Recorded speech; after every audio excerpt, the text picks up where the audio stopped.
43 कोटी रुपये कर्ज राज्य बँकेच्या कारखान्यावर करणाऱ्यांना आज कारखान्यावर बोलायचा अधिकार आहे का?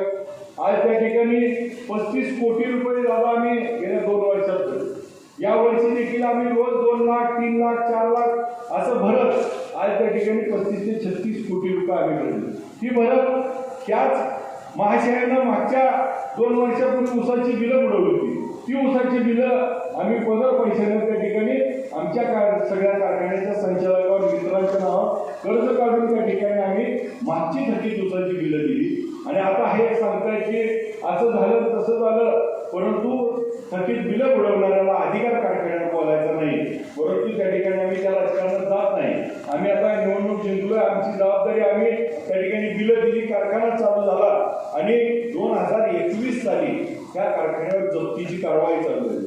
त्यात गेल्या 4 महिन्यापासून आपण बघितलं की त्या ठिकाणी कारवाईचा बडगा उचलला. त्यावेळी देखील मला आठवतंय 11 फेब्रुवारी किंवा 11 जानेवारीच्या आसपास काहीतरी आपल्यावरती आमच्या संचालक मंडळावरती दादा गुन्हा दाखल झाला.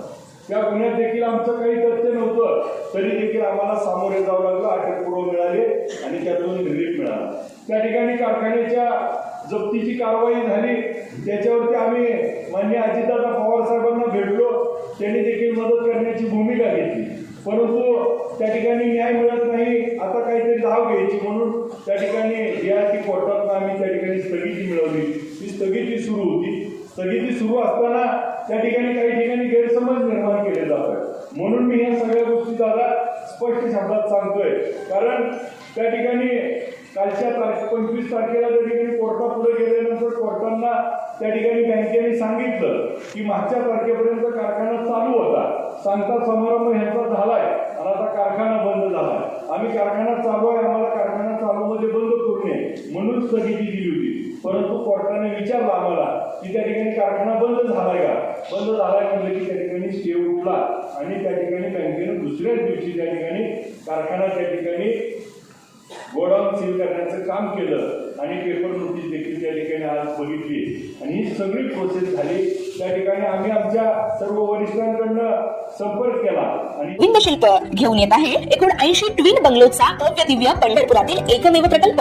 आमच्या प्रकल्पाची वैशिष्ट्ये: मनाला शांती देणारं महादेवाचं मंदिर, मुख्य रस्ता सुमारे 30 फुटांचा, अंतर्गत रस्ता सुमारे 20 फुटांचा, ग्रामपंचायत योजनेचा प्रत्येक बंगलोजला स्वतंत्र नळ, सांडपाण्याची सुरक्षित विल्हेवाट, सर्व टाइल्स ग्लॉसी आणि नामांकित कंपनीच्या, सर्व स्टेअर, खिडक्या, चौकटी सुपर ब्लॅक ग्रेनाइट, दोन्ही अटॅच बाथरूम पूर्णपणे टाइल्स, पंतप्रधान हर घर नल योजना पूर्णत्वाकडे, bathroom, basin, kitchen CP fittings हे जगवार कंपनीचे, स्टील वर्क पूर्णपणे जिंदाल कंपनीचे, 1000 लिटर पाण्याची टाकी, 150 लिटर सोलर वॉटर हीटर सोबत वॉटर प्युरिफायर, प्रत्येक बंगलोजला स्वतंत्र पार्किंग, दर्शनीय भाग पूर्णपणे डॅटो टाइल्स, टाटा प्रवेश कंपनीचे आकर्षक भक्कम दरवाजा, फुटी उंचीचे सुरक्षित कंपाऊंड. मग विचार काय करताय? गोविंद शिल्प, पत्ता गट नंबर 95, हॉटेल अंगण शेजारी, टाकळी रोड, पंढरपूर.